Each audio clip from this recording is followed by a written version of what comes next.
പാചകവാതക പ്രശ്നത്തിൽ കോൺഗ്രസിന്റെ വലിയ പ്രതിഷേധം. ഡൽഹിയിൽ കോൺഗ്രസുകാർ നടുറോഡിൽ അടുപ്പ് കൂട്ടി റൊട്ടി ചുടുകയും ചായ ഉണ്ടാക്കുകയും ചെയ്തു.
ഡൽഹിയിൽ നടത്തിയ പ്രതിഷേധ മാർച്ചിനിടെയായിരുന്നു സംഭവം. News desk Malayalam television.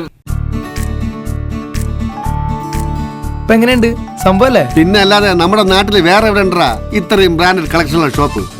ഈ കാര്യത്തിൽ നിങ്ങളുടെ സെലക്ഷൻ സൂപ്പറാ. Silvan tiles gallery, Valanchery, Puthanathani, Aluva, Palakkad, Edavanna and Pattambi.